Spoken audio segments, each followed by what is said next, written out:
Drone, sitting on a drone. Oh, right hand by Lopez. Yeah. Look out! Lopez putting some pressure on. Double right hand. He's got Rivera in trouble. Lopez combination. Lopez continues to score. Ref is close. Lopez again in the left hook. The round is over. And it may have set. And we're back. Hey, everybody. It's Darren Carter, the party starter. And we have Adam BluNose Lopez. How are you, Adam? What's up, Darren? Thanks for having me, man. Oh, man, thank you. This is an exciting week, man. You're at the MGM Hotel. You're going to be fighting on ESPN. You're quarantined in your hotel room. Yeah, I'm stuck in my hotel room. It's really like they got a lot of strict rules going on right now, but it's a blessing, you know, to have one of the first shows back in boxing and, you know, start this off the right way. You really are, man. This is so it's so funny. I was wearing your shirt during the pandemic, the quarantine. I'd be training. So this guy's in. Oh, that's never happened. This guy's in demand. He has to do a photo shoot in 15 minutes, by the way. So it's going to be a very short one. But as I was wearing this shirt, this is one of your older shirts. I realized like you were like an early adapter to wearing a mask. Look at that. You're wearing a mask. Yeah, I was. I got to bring those back now. Huh? Yeah, it's super, man. You could be selling these bandanas. It's like that was pretty. Remember? Yeah, I made some face masks with my logo on it. Where is it? Let me grab it real quick. Oh, cool. So, are you guys are there's a? I guess the title is vacant. Wow, that's cool. Look at that, BluNose. Oh, it's good, man. Look at that. Yeah, cool, man. I'll be selling those soon too. But yeah, it's a vacant show. No one's allowed to be here. Just it'll be streamed. It'll be on TV though, ESPN. But yeah, no crowd. It's gonna be a little weird. What do you think that'll be like? You think that'll be like the vibe will be like we're sparring, but there's way more on the line, or do you have any idea what that's gonna be like? At first, I think it's gonna be awkward for the first few rounds. But, you know, once shots start flying, you know, fight mode kicks in, you know, you have the cameras on you. It'll start feeling like a fight with the small gloves on. I think eventually, you know, it might be a little awkward at first, but we'll get right into a fight mode very quick. Yeah, because I'm sure there will be, you know, of course, like the coaches. I mean, there's going to be people there. It's not like an empty room where you're just like, you know, because, dude, I had to do comedy in an empty room. It felt weird, man. It felt really weird. And then I did comedy where there was a few people, and just having a few people there and the cameras on, it felt like the closest thing to a real show. Because you know how it is, like you hit. I don't know about how it is for you, but like when I'm jumping rope or hitting the bag or anything, as soon as someone films me, hey, let's do this for my Instagram, I feel like I just get a little bit better, you know. You got eyes on you, you know. You got to bring something out of you that wasn't there before. So yeah, I think that's exactly how it's going to be. You know, it's going to be weird at first. It's going to be very quiet. But man, once those shots start flying and he's trying to take your head off, it'll be real quick. And you guys have a very similar record, right? I think you're both 12. You have 13 fights. He has 12 fights. It's like 12-2, 13-2, or I have 15 fights. He's 12-2. He has 14 fights. So yeah, very very close. Very close records. Yeah, it's a good fight for me. Yeah, you had an exciting thing happen the last time you were in Las Vegas. Tell us a little bit about that. Yeah, I was actually supposed to fight this same kid that I'm fighting Thursday. We were set to fight November 30th. We both weighed in. We both made weight. We did the face-off. And then about 5-10 minutes later, the main event, Oscar Valdez was supposed to fight this guy, Andres Gutierrez. And Andres came in 11 pounds heavy, which is very rare to see. You never see a fighter come in that heavy. Maybe he's like a few pounds, but he was 11 pounds overweight. So they kicked him out of the hotel right then and there. Bob Arum said, get your stuff and leave. You're out. So they were scrambling for a replacement. They didn't know what to do. They came up to my manager and they said, would Adam be interested in stepping up to the main event? And when they brought it up to me, I thought they were joking. I didn't believe it. I was like, that makes no sense. Why would they want to fight me? Right. Like, the opponent came in 11 pounds heavy. I was like, are you serious? And I saw the look on my coach buddy's face, and he was like, this is like, so what do you want to do? And I was like, oh, damn, they're for real, huh? I was That's like, yo, cool. buddy. I told him, I was like, buddy, I could beat this guy. He said, all right, if you could beat him, if you think you could beat him, I'm with you. He said, let Top Rank and your managers talk it over, let them handle the business, and let's go get some food. Because we had just weighed in, so I was hungry. I had to go eat, and we went to go eat. And then I was getting phone calls from my manager. He's like, all right, this is the deal. Like, this is what they got on the table. I'm not going to tell you to take the fight. I'm not going to tell you not to take the fight. I'm going to leave it up to you completely. And I said, I could beat Oscar. Let's take it. So I took the fight on a day's notice and went up to the main event. I moved up in weight. Got paid a whole lot more than what I was supposed to get paid. Yes. And by the way, I think I looked at his record. I think it said undefeated or something. I was like, wow, this is like. At the time, he was 26-0 with 20 knockouts. Oh, I saw that and I was like, dang. Like, yeah. Money was behind him. He was, the one who was supposed to win that fight. So I went in there, treated it like any other fight, just that next level. That's that top level. He's a former world champion, never lost. He's beaten everybody. So I took the fight, and I've been watching Oscar for years. I know exactly how he fights.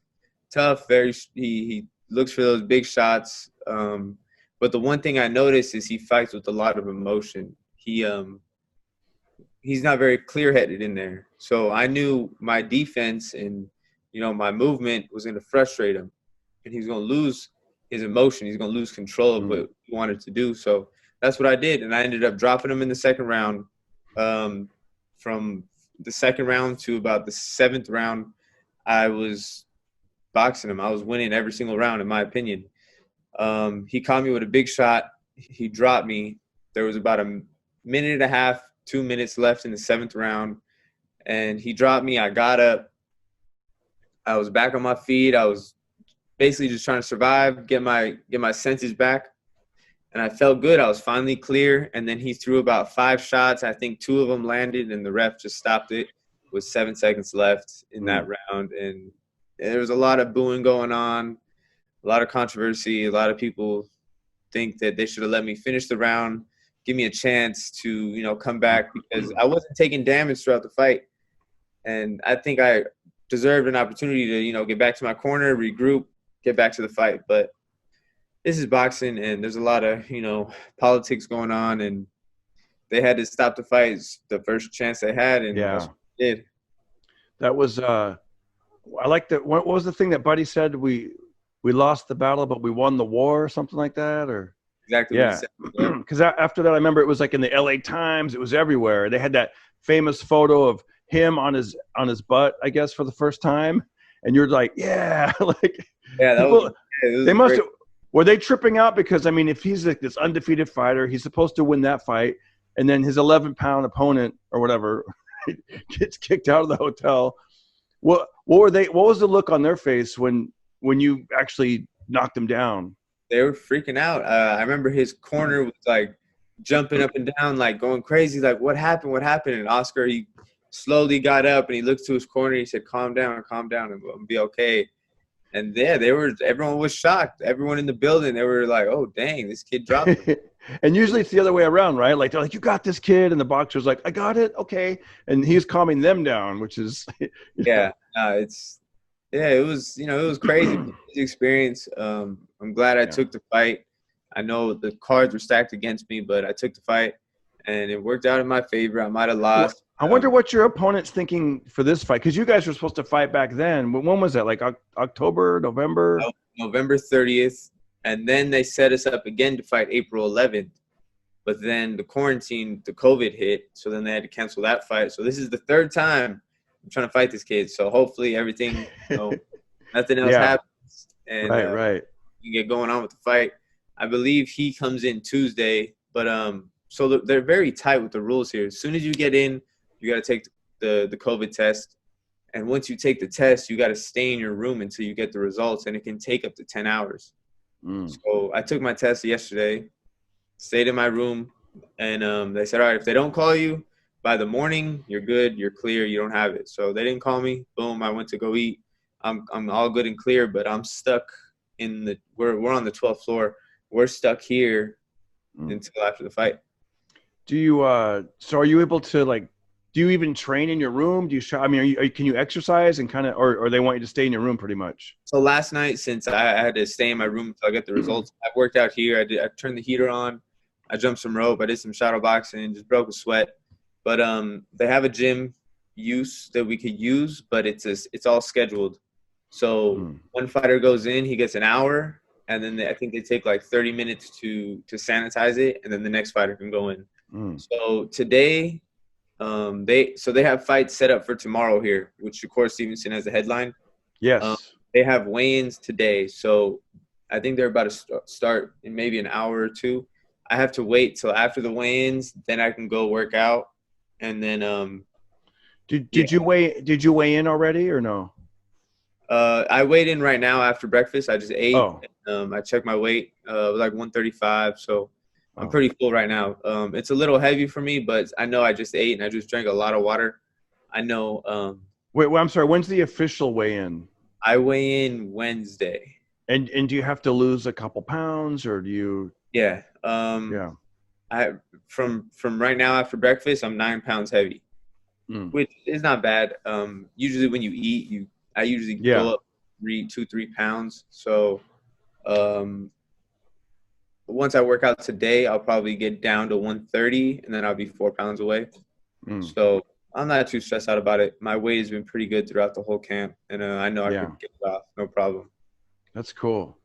Yeah, man, dude, this is exciting. There was what was that?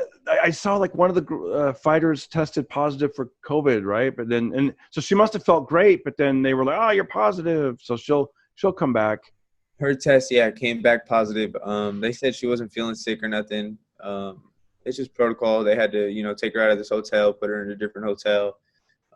She's young, she's healthy, she'll be fine. It'll pass in maybe a week or two, and they'll get her back on.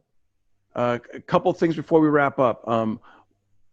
I can only imagine the positive mindset, that you have to be, in this business. Because as a stand-up comic, I got to be positive and think, how can I find the funny in things? So as an athlete, especially during the 2 month when it got really, the first couple of weeks, what was going through your mind? Did you just think like, okay, I'm gonna keep training, because we don't know when your next fight is? Like, how did you handle? Yeah, I was just in maintenance mode. I would work out every few days, go for a jog or work out in my garage. I set up a heavy bag in my garage, so I was hitting that a little bit. Just it wasn't even so much to stay in shape. It was more just to keep my mind sharp and keep my weight down. Don't get too heavy, because I knew eventually fights were going to come back.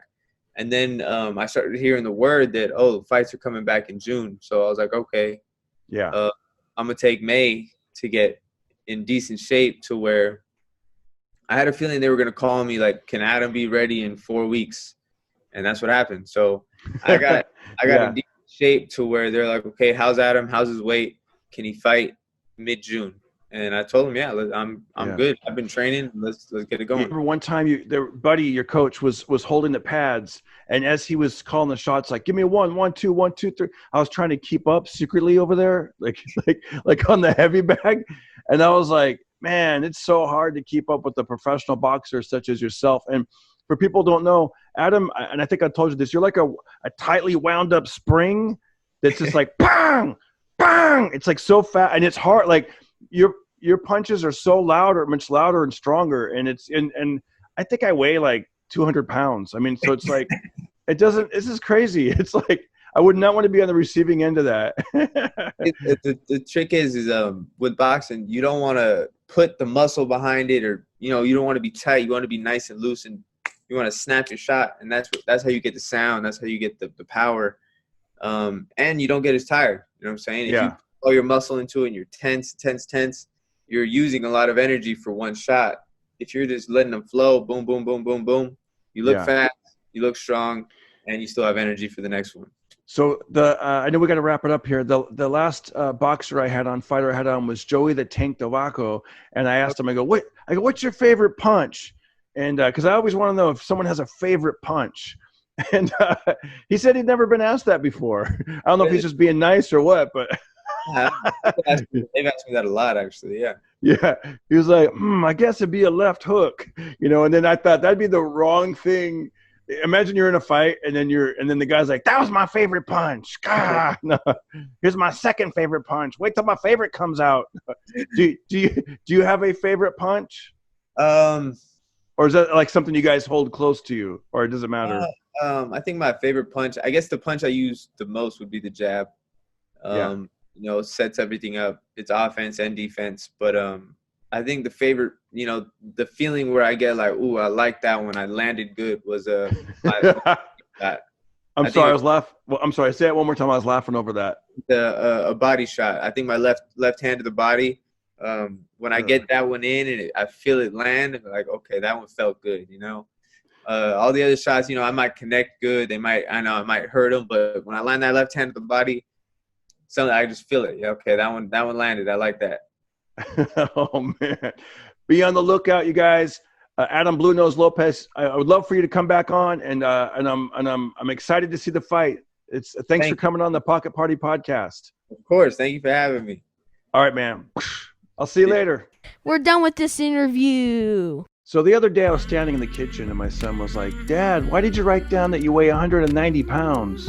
I'm like, I never wrote that. And he goes, look, and he held up my driver's license.